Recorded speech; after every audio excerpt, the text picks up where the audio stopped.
உலகெங்கும் இருக்கும் மூவண்ணம் சேனல் நேயர்களுக்கு வணக்கம். இன்றைக்கி நம்ம ஒரு முக்கியமான சப்ஜெக்டை பற்றி விவாதிக்க போகிறோம். அது மட்டும் இல்லாமல் சில கேள்விகளுக்கு பதில்கள் யாருக்கும் தெரியப்படாமல் இருக்குது. அது மட்டும் இல்லாமல் ஒரு இந்தியா முழுக்க இருக்க மக்களுக்கு ஒரு புரிதல் இல்லாமல் இருக்குது. என்ன சப்ஜெக்ட் சொல்லி பார்த்தீங்கன்னா ஈடன்பர்க். இந்த சப்ஜெக்டை பேசும்போதே பார்த்தீங்கன்னா திரு ராகுல் காந்தி அவர்கள் வெவ்வேறு கேள்விகளை ரைஸ் பண்ணியிருக்காரு. இதுக்கான ஒரு விடைகள் சரியான பதில்கள் கிடைக்குமா என்று ஆராயும் போது நம்மளோட ஜியோ அனலிஸ்ட் திரு செந்தில் அவர்களிடம் இது விஷயமா கேட்கறதுக்காக நம்ம ஸ்டுடியோவுக்கு வந்திருக்காரு. வணக்கம் சார். வணக்கம் சார். நான் முதலே சொன்ன மாதிரி இந்த ஈடன்பர்க்னால் நமக்கு தெரிஞ்சது ஒரு ஊரோட பேர் அப்படின்னு தான் நம்ம கேள்விப்பட்டிருக்கோம். திடீரென்று ஒரு விஸ்வரூபம் எடுப்பதற்கு ராகுல் காந்தி ஒரு முக்கிய காரணமாக இருக்கிறார் என்று ஒரு பேசும் பொருளாக இன்றைக்கி இந்திய நாட்டில் இருக்குது. இந்த விஷயத்தை நீங்கள் எப்படி பார்க்குறீங்க? ஆக்சுவலி ஒரு ராகுல் காந்தி அவர்கள் எதிர்க்கட்சி தலைவராக இருக்கார். ஒரு நாட்டினுடைய எதிர்க்கட்சி தலைவர் அப்படின்றது ஒரு பிரதமருக்கு ஒரு மினிஸ்டருக்கு ஈக்குவலான பவர் அண்ட் ஃபங்க்ஷன்ஸ் உள்ள அந்த பதவிக்கு அவர் மெச்சூர்டு எனஃப் இல்லை அப்படின்னு எனக்கு தோணுது. ரீசன் என்ன அப்படின்னு சொன்னால், ஒரு ஸ்மால் ஆர்கனைசேஷன், ரிசர்ச் ஆர்கனைசேஷன், அவங்களோட பர்சனல் பிஸ்னஸ்க்காக, ஷார்ட் செல்லிங்கிறது அவங்களோட பர்சனல் பிஸ்னஸ், அந்த ஒரு பர்சனல் விஷயத்துக்காக அவங்க இந்தியாவில் உள்ள ஒரு கம்பெனி மேலே டார்கெட் பண்ணி இது இர்ரெகுலாரிட்டியில் இருக்குது அப்படின்னு சொல்லிட்டு போன வருஷம் அவங்க ஒரு குற்றச்சாட்டு வைக்கிறாங்க அதானி குழுமத்தின் மேலே. அந்த அதானி குழுமத்தின் மேலே அவங்க வைக்கிறத அப்பயே சுப்ரீம் கோர்ட்டு ஜனவரி மாதம் 3ஆம் தேதி 2024 அவங்க ஒரு இன்வெஸ்டிகேஷன் ரிப்போர்ட், டீட்டெயில்டு ரிப்போர்ட்டோடு வந்திருக்கிறாங்க. மொத்தமாக இருந்த 24 கொரீஸில் 22 கொரீஸுக்கு அவங்களே கிளியர் பண்ணி கொடுத்துருக்காங்க. 23 24 நடந்துட்டு இருந்துருக்குது. அது ஒன்று முடிஞ்சிருச்சு. அது இன்னும் ஒரு 24வது கொரீஸ் இப்போ போயிட்டுருக்கு. அப்போ ரிசர்ச்லேயே கொஸ்டின் ஆன்சர்ஸ்லாம் இருக்குது. இப்போ என்ஃபோர்ஸ்மெண்ட் டிபார்ட்மெண்ட் அதுக்குள்ளே போயிருக்கு. செபின்றது யார் அப்படின்னு நம்ம பார்த்தோம்னா, செபின்றது தான் அந்த கேபிட்டல் மார்க்கெட் மொத்தத்தையும் கண்ட்ரோலில் வச்சுக்கிட்டு ரெகுலேட் பண்ணக்கூடிய ஒரு அத்தாரிட்டி, ஒரு ஆர்கனைசேஷன். இந்தியாவை பொறுத்த வரைக்கும், செபியை பொறுத்த வரைக்கும் உலகத்திலேயே ஒரு 4வது கேபிட்டல் மார்க்கெட் இருக்கக்கூடிய ஒரு கம்பெனி, ஒரு ஆர்கனைசேஷன். இந்தியாவில் லீகலைஸ்டாக இருக்கக்கூடிய top most organisation which is controlling every part of capital marketing அப்படின்றது பண்ணுறாங்க. இதில் இர்ரெகுலாரிட்டி இருக்குதுன்னா அது அவங்க பண்ணுவாங்க. இது அவங்க அப்போ இதில் எல்லாத்துலேயுமே அரசியல் நகர்வுகள் இருக்கிற மாதிரி தான் நான் பார்க்குறேன். அப்போது எலெக்ஷனுக்கு முன்னால், 2024 எலெக்ஷனுக்கு முன்னால் ப்ரிப்பேர் ஆகிட்டு இருக்க காலகட்டத்தில் அவங்க கொடுத்து ஒரு பெரிய டால்ட்ரம் க்ரியேட் பண்ணி மார்க்கெட் கிராஷ் ஆனதெல்லாம் உண்மை தான். இப்போ அதே போல் திருப்பியும் இந்த மாதம், அதாவது ஆகஸ்ட் மாதம் 10ஆம் தேதி அன்றைக்கி, 10ஆம் தேதி 8ஆம் தேதி அந்த டைமில் திருப்பியும் ஒரு முறை அவங்க சொல்கிறாங்க, நாங்கள் கொடுத்த அந்த கம்ப்ளைண்ட்டை செபி சரியாக விசாரிக்கலை, அதில் கான்ஃப்ளிக்ட் ஆஃப் இன்ட்ரெஸ்ட் இருக்குது, செபி விசாரிக்கலை அப்படின்றதுனால அவங்க மேலே உள்ள நடவடிக்கை எடுக்கணும் அப்படின்னு அவங்க சொல்கிறாங்க. சந்தேகத்துக்கு உட்படுத்துகிறாங்க. அதை கேட்டுட்டு ஒரு எதிர்க்கட்சி தலைவர் உடனடியாக ஒரு சாதாரணமான ஒரு ஆர்கனைசேஷன், அவங்க ஏதோ ஒரு இடத்துல உட்காந்துருக்காங்க, யூஎஸில் இருந்துட்டு நம்மளோட கண்ட்ரியை பற்றி பேசணுன்றதுக்காக அவங்க பேசுகிறாங்க. உடனே இவர் ஓவர் ரியாக்ட் பண்ணிட்டாருன்னு தான் சொல்லணும். அவர் ஒரு 3 விஷயத்த சொன்னார். தவறாக எடுத்துக்கூடாது சார். நார்மலான விஷயம், எந்த ஒரு ஆளுங்கட்சிக்கு எதிரான சில விஷயங்கள் வந்தாலே எதிர்க்கட்சிகள் கையில் எடுப்பது ஒரு வழக்கமான ஒன்று. அந்த விஷயத்தின் அடிப்படையில் தான் திரு ராகுல் காந்தி கையில் எடுத்திருக்கிறாரா இல்லை அதை பற்றி விவரங்கள் அவருக்கு தெரியுமா? இல்லை, அவர் எதிர்க்கட்சிகள் யூஸ்வலாக ஏதாவது ஸ்கேம் இருந்துச்சுன்னா இல்லை ஏதாவது தப்பு கண்டிப்பாக பண்ணணும். அதுக்கு தான் எதிர்க்கட்சிகள் இருக்காங்க. ராகுல் காந்தி அந்த டியூட்டி தான் பண்ணியிருக்காரு. ஆனால் அதுக்கு முன்னால் அவர் ஒரு விஷயத்தை யோசிக்கணும். இது யார் பண்ணுறாங்க, இதோட இம்ப்ளிகேஷன்ஸ் என்னன்றதை பார்க்கணும். இது யார் பண்ணுறது? ஒரு யூஎஸில் இருக்கக்கூடிய ஒரு ரிசர்ச் ஆர்கனைசேஷன் பண்ணுறாங்க. அதோட இம்ப்ளிகேஷன் நம்ம மார்க்கெட் கிராஷ் ஆகும், நம்ம மார்க்கெட்டில் டீஸ்டபிளைஸ் ஆகும், நம்ம மார்க்கெட்டு கண்ட்ரியோட எக்கானமியில இம்பேக்ட் ஆகும். ஸோ அந்த விஷயத்தை அவர் கொஞ்சம் யோசிச்சிருக்கணும் அப்படின்றது தான். என்றைக்குமே நம்ம ஊரில் சொல்லுவாங்க இல்லைங்களா, அண்ணன் தம்பி 4 பேர் தனித்தனியாக இருந்தாங்க அப்படின்னு சொன்னால் வெளியிலிருந்து பண்ண ஈஸியாக அட்டாக் பண்ணுவாங்க. அட்டாக் பண்ண வரும்போது 4 பேர் ஒன்று சேர்ந்துருவாங்க. இதுதான் ஒரு வீட்டில் நடக்கிறது. ஒரு நாடு அப்படிங்கிற பட்சத்தில் ஆப்வியஸ்லி எதிர்க்கட்சி ஆளுங்கட்சின்றது இல்லை முக்கியம். பங்களாதேஷ் விஷயத்தில் மம்தா பானர்ஜி பேசுனாங்க பாருங்கள், அதுதான் சரியான முறையாக இருக்க முடியும். வெளிநாட்டிலிருந்து நம்மளை தாக்குதல் வருது அப்படின்னு சொன்னால், பிரச்சனைகள் வருதுன்னா சென்ட்ரல் கவர்மெண்ட் என்ன முடிவு பண்ணுறாங்களோ அது முடிவு ஃபாலோ பண்ணுறது தான் நல்லது. அவர் அதுக்கு பதிலாக சென்ட்ரல் கவர்மெண்ட்டில் பேசி ப்ரெஷர் கொடுத்து அது என்னன்றது இன்வெஸ்டிகேஷன் பார்க்கணும் அப்படின்னு சொல்லியிருந்தால் பரவாயில்ல. யாரோ ஒரு எக்ஸ் கம்பெனி அவங்களோட ஷார்ட் செல்லிங்ன்ற அவங்களோட அந்த ப்ராஃபிட்டுக்காக அவங்க ஒரு விஷயத்தை பிளாஸ்ட் பண்ணுறாங்க. அதுக்கப்புறம் சுப்ரீம் கோர்ட்டும் அதை வந்து கிளியர் பண்ணிடுச்சு. சுப்ரீம் கோர்ட் உங்களுடைய இதுக்காக சார் சுப்ரீம் கோர்ட் கண்டனம் கூட தெரிவிச்சதா வந்து நமக்கு 2024 அந்த ஸ்டேட்மெண்ட்லேயே சுப்ரீம் கோர்ட் வந்து ஹிடன்பர்க் கண்டனம் தெரிவிச்சு இருக்கதா பதிவு வந்திருக்கேன். ஹிடன்பர்க்கு கண்டனம் தெரிவித்தாங்க. ஏன்னா அன்னெசரியாக வந்து சுப்ரீம் கோர்ட் ஆகட்டும், நம்மளுடைய எஸ்டாப்ளிஷ்மெண்ட் வந்து நமக்கு தேவையானபடி தான் நாம் வச்சுருக்கோம். நம்மளுடைய சட்ட நெறிமுறைகள் நமக்கு தேவையானது. யாரோ ஒரு ஆர்கனைசேஷன் வெளியிலிருந்து வந்து அவங்க சொல்லுவாங்க, அவங்க சொன்ன உடனே நம்ம எதிர்க்கட்சி தலைவர் ரியாக்ட் பண்ணுறது அப்படின்றது வந்து ஒரு சாதாரணமான பொலிட்டிக்கல் லீடர்ஸ் இதெல்லாம் பண்ணாங்கன்னா நம்மளால் ஏற்றுக்க முடியும். நீங்கள் முதல்ல சொன்ன மாதிரி இம்மெச்சூர்ட் பிஹேவியர் சொல்ல வரீங்க. You can say. Okay. So ஒரு சுப்ரீம் கோர்ட் கண்டம் பண்ண விஷயத்தை எதிர்க்கட்சி தலைவர் வந்து திருப்பியும் பொது மேடையில் கொண்டு வருது, அது முக்கியமாக பார்லிமெண்ட்டில் கொண்டு வருன்றது ஏற்றுக்கொள்ளும்படியான விஷயமாக பார்க்கப்படுகிறதா? ஆக்சுவலி ஜாயிண்ட் பார்லிமெண்ட்ரி கமிட்டி வேணும் அப்படின்னு சொல்லி அவங்க கேட்குறாங்க. அந்த விஷயத்தை பொறுத்த வரைக்கும் ஒரு ஸ்கேம் இருக்குது அப்படின்னு ஃபீல் பண்ணால் அவங்க கேட்குறதுல எந்த விதமான தவறும் இல்லை. எதிர்க்கட்சிகள் கண்டிப்பாக அதை தான் கேட்கணும், அப்படி தான் நடக்கணும், அதை இன்வெஸ்டிகேஷன் பண்ணணும். ஆனால் அந்த கேஸினுடைய மெரிட் அப்படின்னு ஒன்று இருக்குது. அந்த மெரிட் இருக்கா அதுக்கு, அதுதான் இப்போ நமக்கு தேவையானது. என்ன அப்படின்னா, அவங்க சொல்லியிருக்கிறதுக்கு ஏற்கனவே சுப்ரீம் கோர்ட் கிளியர் பண்ணியாச்சு. இப்போ அவங்க என்ன சொல்கிறாங்க, அதே ரிசர்ச் ஆர்கனைசேஷன்ஸ் ஹிடன்பர்க் என்ன சொல்கிறாங்க அப்படின்னா, சார் அவங்க முதல்ல ஹிடன்பர்க்கை பற்றி நம்ம தெரிஞ்சுக்கணும். ஹிடன்பர்க்ன்றது என்ன சார், அவங்க வந்து ஒரு கேபிட்டல் மார்க்கெட்டில் ஷார்ட் செல்லிங் பண்ணக்கூடிய ஆள். ஷார்ட் செல்லிங்ன்றது இன் ப்ரீஃப் அப்படின்னா என்ன அப்படின்னு சொல்லி சொன்னால், ஒரு ட்ரேடர், இவங்க ஒரு ட்ரேடராக ஆக்ட் பண்ணிவிட்டு புரோக்கர்ஸ்கிட்டேருந்து ஷேர்ஸை பாரோ பண்ணி அதை உடனே விற்று அவங்க அதை வச்சுப்பாங்க, அந்த கேஷை கையில் வச்சுக்குவாங்க. எப்படி வச்சுப்பாங்க அப்படின்னு சொல்லி சொன்னால், அந்த பர்டிகுலர் ஷேர் வந்து கோயிங் டு ஃபால் அப்படின்றது அவங்களுக்கு முன்னாலே தெரியும். ஆர்டிஃபிஷியலாக அதை மார்க்கெட்லேருந்து அடிக்க விட்டு அதுக்கப்புறம் அதை திருப்பி அதை வாங்குவாங்க. ஃபார் எக்ஸாம்பிள், ஒரு கம்பெனி இருக்குது, அதானி கம்பெனியாக இருக்குதுன்னு வச்சுக்கோங்களேன். ஒரு ஷேர் 100 ரூபா அப்படின்னு வச்சுக்கோங்க. ஷேர் மார்க்கெட்டில் எப்போவுமே ஷேர்ஸை வெளியில் கொடுக்குறது புரோக்கர் மூலமாக தான் கொடுப்பாங்க யூஸ்வலாக. உண்மை. அந்த புரோக்கர்கிட்ட வந்து இவங்க வந்து ஒரு 10 ஷேர் வாங்குறாங்கன்னு வச்சுக்கோங்க. 10 × 100 1000 ரூபா வந்துடுது. இவங்க ஏதாவது ஒரு பிரச்சனை பண்ணி அந்த அதானி ஷேர்ஸை 100 ரூபா விற்றுருக்கு அதானி ஷேர்ஸை டீஸ்டபிளைஸ் பண்ணுறாங்க அப்படின்னு சொல்லி சொன்னால் அது 50 ரூபாய்க்கு வருதுன்னு வச்சுக்குவோம். ஓகே. 50 ரூபாய்க்கு வந்துச்சுன்னா அவங்க அதே 10 ஷேரை 500 ரூபாய்க்கு வாங்கிடுறாங்களா? ஆமாம். மீதி உள்ள 500 ரூபா மிச்சமா ப்ராஃபிட் ஆகிடுதா? அந்த நம்ம புரோக்கர் கிட்ட இருந்து வாங்கினாங்க இல்லைங்களா 10 ஷேரை, அந்த 10 ஷேரை 50 ரூபா போட்டு வாங்கி 500 ரூபாய்க்கு வாங்கி அது திருப்பி புரோக்கர்கிட்ட கொடுத்துருவாங்க. Okay. It's very very simple. இதுக்குள்ளே ப்ராசஸ் இருக்குது, அது வேறு விஷயம். ஆனால் இந்த பணத்தை, அந்த ஈஸி மணி அது பண்ணுறதுக்கு ஒரு கம்பெனி அது. இது வந்து நார்மலாக ஷேர் மார்க்கெட்டில் இருக்கக்கூடிய விஷயங்கள் தான். இதை பண்ணுறதுக்காகவே அவங்க ஒரு கிராஷ் பண்ணி அதுக்காகவே அதானி ஷேர்ஸை வந்து பண்ணி அதில் வந்து அவங்க வந்து இப்போ என்னது இன்ஃப்ளேட்டட் இன்வாய்ஸ் போட்டாங்க. அவங்க இந்த கம்பெனியிலேருந்து வாங்கினாங்க.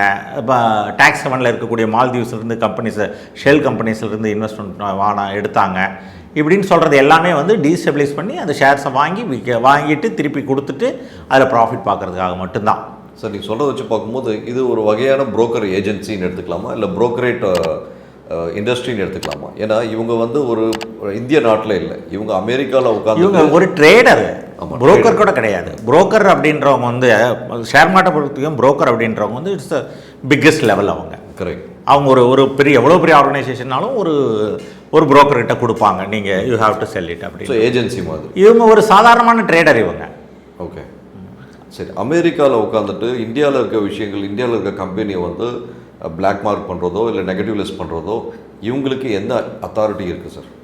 சார், இதெல்லாம் அத்தாரிட்டியே கிடையாது சார். அதான் நான் முதல்ல சொன்னேன் இல்லைங்களா, ராகுல் காந்தி அவர்கள் வந்து ஒரு வேளை ப்ரீமெச்சூர்டா இல்லை இம்மெச்சூர்டான்னு நமக்கு புரிய மாட்டேங்குது. அவர் வந்து அவ்வளோ அவசரப்பட்டிருக்க வேண்டிய அவசியம் கிடையாது. யாரோ ஒரு ஆர்கனைசேஷன் சொல்கிறாங்கன்றதுக்காக அது உடனே என்ன ஏதுன்னு தெரியாமல், நானும் அந்த வீடியோவை பார்த்தேன். அவர் ஒரு 3 பாயிண்ட் வச்சார். இந்தியன்ஸ் வந்து ஒரு சாதாரணமான இந்தியன்ஸ் யாரும் அதில் வந்து இன்வெஸ்ட் பண்ணாதீங்க. இதெல்லாம் வந்து ஒரு எதிர்க்கட்சி தலைவர் சொல்கிற விஷயம் இல்லை. சிபி தலைவரை பற்றி பகிரங்கமாக ஒரு குற்றச்சாட்டு வைக்கிறார். அதுதான் இப்போது முதல்ல அவங்க அந்த மாதிரி சேல் பண்ணாங்க, அதில் கிராஷ் ஆணுச்சு, அதில் எடுத்த ப்ராஃபிட் எடுத்துகிட்டு போயிட்டாங்க. திருப்பி வந்து அவங்க என்ன சொல்கிறாங்க, நாங்கள் கொடுத்த குற்றச்சாட்டுகளுக்கு எங்களுக்கு ஜூன் மாதம் 14ஆம் தேதி என்னமோ தான் எங்களுக்கு வந்து ஒரு நோட்டீஸ் அனுப்புனாங்க. அந்த நோட்டீஸ் அனுப்பின இப்போ இருக்கக்கூடிய அந்த செபியோட தலைவர் வந்து அவங்களோட கம்பெனி ஒன்று வந்து மால்தீவ்ஸில் இருக்குது. அவங்க ஹஸ்பண்டும் அவங்களும் ஷேர் ஹோல்டிங் வச்சுருந்தாங்க. அவங்க அதை ரிசைன் பண்ணிவிட்டு வந்துட்ட பின்னால் தான் அவங்க இண்டிபெண்டன்ட் டைரக்டர் ஆகிறாங்க. அதுக்கப்புறமா வந்து அவங்க இந்த செபியோட சேர்மேன் ஆகிறாங்க. நம்ம இன்னொரு விஷயத்தை பண்ணோம். பெண் உரிமை பெண்ணியம் பேசக்கூடிய நாம, பெண்கள் முன்னேற்றம் பார்க்கக்கூடிய நாம, ஒரு நான் சிவில் சர்வெண்ட், நான் ஐஏஎஸ் ஆஃபீஸர் ஃபஸ்ட்டு டைமாக ஒரு பெண் வந்து செபியோட சேர்மன் ஆகிறாங்க. அப்படி ஆக்கலாமா சார்? இது கவர்மெண்ட்டோட முடிவுகள் தான் சார். எல்லா விஷயத்துலையுமே கவர்மெண்ட் எப்படி வேணும்னு முடிவு பண்ணுறாங்களோ அப்படி பண்ணிப்பாங்க. இப்போல்லாம் முதல்ல மாதிரிலாம் இல்லைங்க. உங்களுக்கு நிறைய விஷயங்களில் அதாவது என்ன சொல்கிறது, பேரலல் என்ட்ரி வந்து நிறைய விஷயங்களில் உண்டு. இப்போ நீங்கள் எப்போ வேணாலும் என்ட்ரி ஆகலாம். முதல்ல சிவில் சர்வீஸ் மட்டுமே பார்த்துட்டு இருந்த பல விஷயங்கள் இன்றைக்கி வந்து எக்ஸ்பர்ட்ஸ் உள்ள கொண்டு வந்து பார்க்குறாங்க. உண்மை. அது மாதிரி பார்த்தீங்க அப்படின்னு சொன்னால் உங்களுக்கு நம்ம காம்படிட்டிவ் கமிஷன், இந்த மாதிரி நிறைய கமிஷன்ஸ்லாம் இருக்குது. இதுக்கு முன்னால் வந்து ஃபேவரட்டிசமாக அவங்கவுங்க கட்சிக்காரங்களை போட்டுட்டு இருந்தது. 2014 இந்த பிஜேபி கவர்மெண்ட் வந்த உடனே இவங்க என்ன பண்ணிட்டாங்க, எல்லாமே மெரிட் பேஸ். கரெக்ட். அதனால் இப்போ பிஜேபி சைட்லேயே ஒரு குற்றச்சாட்டு வைப்பாங்க, எங்களை யாரும் கவனிக்கலை, எங்கள் கட்சிக்காரங்களுக்கு எதுவும் கொடுக்கலன்னு சொல்லிட்டு. ஸோ கவர்மெண்ட் வந்து ஒரு விஷயத்தில் தெளிவாக இருக்குது, எது எக்ஸ்பர்டைஸோ அவங்க பண்ணணும்னு சொல்லிட்டு. So they may be taken as expertise person. Sir, சிபின்ற இந்த ஒரு கான்செப்ட் வந்து காங்கிரஸ் பீரியடில் தான் உருவாச்சுன்றது எல்லோரும் அறிந்த விஷயம் ஒன்று. ரெண்டாவது விஷயம், இதில் பார்க்கப்பட வேண்டிய விஷயம் வந்து அவர் வந்து எல்லா விஷயத்தையும் தெரிஞ்சிருந்து பகிரங்கமாக இப்படி ஒரு தலைமை மேலே, சிபின்ற தலைமை மேலே பகிரங்கமாக குற்றச்சாட்டு வைக்கிறார். என்ன ஒரு குற்றச்சாட்டுன்னு பார்த்தீங்கன்னா, சிபியோட தலைவர் அதானி ஷேருக்கு ஏற்ற மாதிரி ஃபேவராக மாறுறாரு சில நேரங்களில் அப்படின்னு ஒரு குற்றச்சாட்டு பதியப்படுது. சார், அதாவது அவர் என்ன சொல்லியிருக்கிறார் அப்படின்னா, 2014 வந்து அது கொஞ்சம் அந்த லாவை மாற்றிருக்கிறாங்க, இவங்களுக்கு தகுந்த மாதிரி மாற்றிக்கிட்டு பண்ணிட்டாங்க அப்படின்னு சொல்கிறாரு.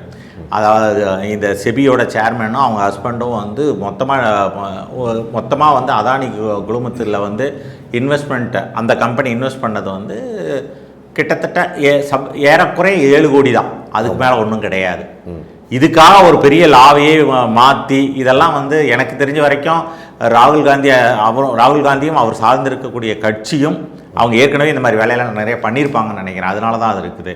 நீங்கள் அதை இன்னும் கொஞ்சம் டீப்பாக பார்த்தீங்கன்னா, அந்த செபி சேர்மேன் வந்துட்டு அவங்க வந்து அந்த கம்பெனியில், அவங்க ஹஸ்பண்ட் ஃப்ளோட் பண்ண கம்பெனியில் வந்து அவங்க வந்து 2018 வரைக்கும் தான் இருக்கிறாங்களே, 17 வரைக்கும் இருக்கிறாங்கன்னு நினைக்கிறேன்.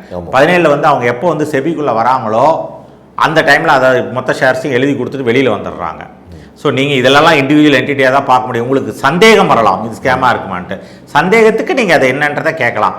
அதுக்கப்புறம் 2 நாள் கழித்து இப்போ 10ஆம் தேதி அன்றைக்கி அவங்க ஒரு பெரிய எக்ஸ்ப்ளனேஷன் கொடுத்துருக்குறாங்க. ஆமாம், எப்போ வந்தது, என்ன பண்ணியிருக்கோம் அப்படின்னு சொல்லிட்டு எக்ஸ்ப்ளனேஷன் லெட்டர் கொடுத்துருக்காங்க. அதில் ஹிடன்பர்க் என்ன பண்ணியிருக்காங்கன்றதும் செபி சொல்லியிருக்குது. Right sir. இது வந்து பார்த்தீங்கன்னா அந்த ஒரு குறிப்பிட்ட இந்த 8ஆம் தேதியிலேருந்து 10ஆம் தேதி வரைக்கும் பார்த்தீங்கன்னா ஷேர் மார்க்கெட்டில் ஒரு பெரிய பாதிப்பு ஏற்பட்டுச்சு. அதுக்கப்புறம் திருப்பி ரெக்கவர் ஆச்சு. இல்லை சார், நான் இந்த விஷயத்தில் கொஞ்சம் டிஃபர் ஆகிறேன். ஆக்சுவலி என்னென்னா, 8ஆம் தேதியில் 10ஆம் தேதி அவங்க எதிர்பார்த்தது ஒன்றும் ஆகலை. ஓகே, 1.5% வரைக்கும் கீழே வந்துட்டு உடனே ரெக்கவர் ஆகிடுச்சு. கரெக்ட். இதில் வந்து டோட்டல் லாஸ்ன்னா ஹிடன்பர்க்கு லாஸ், ஹிடன்பர்க் எதிர்பார்த்தது நடக்கலை சார். அவங்க அப்படின்னா சொன்ன மாதிரி ஷார்ட் டேர்ம் ஏஜென்சின்னு சொல்லி இருக்கு, ஷார்ட் செல்லிங் அப்படின்னும் போது அவங்க குறிப்பிட்ட நேரத்தில் எப்போ டவுன் ஆகுதோ அந்த நேரம் கரெக்டாக ப்ரெடிக்ட் பண்ணி வாங்கிடுறாங்க. அதை தான் நான் சொன்னேன், அதை தான் அவங்க பயன்படுத்திக்கிறாங்க. இல்லை, பயன்படுத்தி டவுன் தான் அவங்களுக்கு தேவைப்படுது. இல்லை, அந்த டவுன் தான், அந்த டவுன் எவ்வளோன்றது தானே. இப்போ நம்ம முதல்ல சொன்னேன் இல்லைங்களா, 100 ரூபாயிலிருந்து 50 ரூபாய்க்கு வந்து 50 ரூபா உங்களுக்கு லாபம். உண்மை. இப்போ 100 ரூபாயில இருந்து அது ஒரு 90 ரூபா வரைக்கும் தான் வருதுன்னு வச்சுக்கோங்க. கரெக்ட். என்ன லாபம்? உங்கள் பாயிண்ட்டுக்கே வரேன். அந்த குறிப்பிட்ட அந்த 3 நாட்களில் எதெல்லாம் டவுன் ஆன விஷயங்கள் அவங்க வாங்கியிருப்பானா இல்லையா? நம்மளோட ஷேர்ஸ் அதெல்லாம் 1.4%, ரொம்ப மீகர் பர்சன்டேஜ் தான். எனக்கு அந்த விஷயம் அது இன்னும் கிளியராக ரிசர்ச் பண்ணல. அதுக்கு பார்த்தீங்க அப்படின்னா ரொம்ப கம்மி தான். ஆனால் ஒரு எக்ஸாம்பிளுக்கு, ஃபார் எக்ஸாம்பிள் நீங்கள் ஒரு வேகா வச்சுக்குவோம். 100 ரூபாயில இருந்து 50 ரூபாய்க்கு வந்துச்சு அப்படின்னு சொன்னால் அவங்க வாங்கி வைக்கிறதுல 50 ரூபா லாபம் இருக்குங்க. 100 ரூபாயிலிருந்து 97 ரூபாய்க்கு தான் வந்துச்சுன்னா வந்துச்சு, குறைஞ்சது 97 ரூபாய்க்கு தான் வந்துச்சு. 97 ரூபாய்க்கு வந்துச்சு, 3ஆவது நாளே 98 ரூபா 99 ரூபான்னு ஆயிடுச்சு. 100 ரூபாய்க்கு வரல. ஸோ அந்த டிஃப்ரென்ஸ்க்கு என்ன பண்ணுவீங்க? ஸோ அந்த உங்களுக்கு அந்த ஒரு வித்தியாசம் அப்படின்றது வந்து இந்த முறை அவங்க எதிர்பார்த்தது நடக்கலை. என்னை பொறுத்த வரைக்கும் ராகுல் காந்தி வந்து இந்த விஷயத்தில் இன்டர்வியூ ஆக வேண்டியதில்லை. ஜேபிசி கேட்குறது நியாயமான விஷயம், கேளுங்க, அதுக்கு ப்ராப்பராக அது கேளுங்க. கவர்மெண்ட் வந்து அதுக்கு பதில் சொல்லுவாங்க, அது அவங்களோட டியூட்டி. பார்லிமெண்ட்டில் வந்து நீங்கள் என்ன வேணால் கற்றுங்க, என்ன வேணால் பண்ணுங்கள், பட் டீஸ்டெபிலைஸ் பண்ணுறதுக்கு துணை போகாதீங்க. அதுதான் என்னோட ரெக்வஸ்ட். உங்களோட பாயிண்ட் கிளியராக புரியுது. பட் இந்த சேம் டைம் இது இன்னொரு விஷயம் நம்ம பார்க்க வேண்டியது இருக்கேன் சார். ஒரு எதிர்கட்சி தலைவர் இவ்வளோ பேர் ஸ்ட்ராங் அலிகேஷன் ஃபைல் பண்ணுறாரு. இதற்கு ஆளும் கட்சியை சேர்ந்த அமைச்சர்களோ இல்லை முக்கிய ஆட்சி பொறுப்பில் இருக்கக்கூடிய மனிதர்கள் யாரும் வந்து ஸ்ட்ராங்காக வந்து இதுக்கு டிஃபென்ஸ் கொடுக்கவே இல்லையே.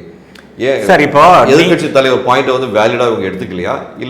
இல்லை சார், நீங்கள் அது ஒன்றுமே இல்லையே. இல்லை, இப்போ ஸ்ட்ராங்காக சொல்லணும்னா அதில் என்ன இருக்குது ஸ்ட்ராங்காக உங்களுக்கு சொல்கிறது? அவர் ஜேபிசி கேட்குறாரு, அது கேட்குறது ஒன்று ரிசைன் பண்ணுங்கன்னு சொல்கிறாங்க ஜேபிசி சேர்மேனை, ரெண்டாவது வந்து ஜேபிசி வேணும்னு சொல்லி கேட்குறாங்க. இது ரெண்டு தான் அவங்க டிமாண்டு. இது எதை பேஸ் பண்ணி? அவங்களோட ரிப்போர்ட் பேஸ் பண்ணிலாம் கேட்கக்கூடாது. நாம் இங்கே கொஞ்சம் பார்த்துட்டு உண்மை என்ன நடந்திருக்குதுன்ற நாமளும் பார்த்துட்டு அதை ஸ்கேம் வந்து பாருங்க நீங்கள் அப்படின்னு சொல்லி சொன்னாங்க. ஏன்னா கான்ஃப்ளிக்ட் ஆஃப் இன்ட்ரெஸ்ட் இருக்குதுன்றதுனால தான் ஜேபிசி வேணும்னு சொல்லி கேட்குறாங்க. கரெக்ட். அந்த சேர்மேன் வந்து அங்கேருந்து வெளியினா அது வந்து ஓப்பனாக இருக்குதே. கோர்ட் வந்து ஏற்கனவே பேசியும் இருக்கு. நீங்கள் கோர்ட்டுக்கே போக முடியும். ஜேபிசி விட்டு கத்திட்டு இருக்கிறதுல என்ன யூஸ்ன்னு எனக்கு புரியல. என்னை பொறுத்த வரைக்கும் அதுதான் ஃபஸ்ட்லேயே நான் சொன்னேன், நம்ம எதிர்க்கட்சி தலைவர் இதில் கொஞ்சம் வந்து இமேஜோடு நடந்துக்கிட்டதாக நான் ஃபீல் பண்ணுறேன். இதில் எந்த விதமான இதில் ஒளிவு மறைவு எதுவுமே கிடையாது. அவ்வளோ அவசரப்பட வேண்டாம். அவர் கொஞ்சம் சொல்லியிருக்கலாம்.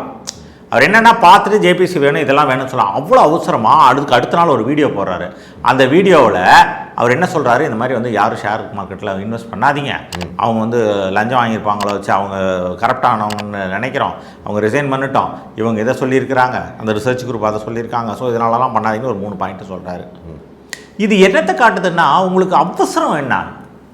இது ஏதோ வந்து நிறைய அதுக்கப்புறம் நிறைய அலிகேஷன்ஸ் வந்து நம்ம எதிர்க்கட்சி தலைவர் மேலேயும் சொன்னாங்க. இவர் வந்து வேணுன்னே பண்ணுறாரு, பங்களாதேஷ் இஷ்யூவை கனெக்ட் பண்ணுறாங்க, அதே போல் வந்து கண்ட்ரியை டீஸ்டெபிளைஸ் ஆகிறதுக்காக வந்து மார்க்கெட்டை டீஸ்டெபிளைஸ் பண்ணுறதுக்காக அவங்களோட உந்துதல் யூஎஸோட உந்துதல் பேரில் தான் இவர் பண்ணுறாங்கன்னு சொல்லிட்டு அர்ணாப் கோஸ்வாமி ஒரு பெரிய வீடியோ 2 நாளைக்கு முன்னால். ஸோ இந்த டிஃப்ரென்சஸ் இருக்குது தான் சார் செய்யுது. நம்மளை பொறுத்த வரைக்கும் ஒரே ஒரு விஷயம் என்ன அப்படின்னு சொல்லி சொன்னால், எதிர்க்கட்சி தலைவருக்கு என்னை பொறுத்த வரைக்கும் என்னோடய சைட்லேருந்து ஒரே ஒரு ரெக்வெஸ்ட் தான், எதை பண்ணாலும் யோசித்து பண்ணுங்கள், டீட்டெயிலாக விசாரிச்சுட்டு அதுக்கப்புறம் நீங்கள் வீடியோலாம் போடுங்க, அவசரப்படாதீங்க. ஏன்னா அவசரப்பட்டதை நம்ம நாட்டுக்கு நம்மளே வச்சுக்கக்கூடிய ஒரு தவறான முன்னுதாரணத்தை நீங்கள் ஏற்படுத்த வேணான்றது என்னோட ரெக்வஸ்ட்டாக பார்க்க. நம் தலைக்கு நாமே கொல்லி வைப்பது. ஆமாம், அப்படி தான் நான் உங்களுக்கு பார்க்க முடியுதுங்க.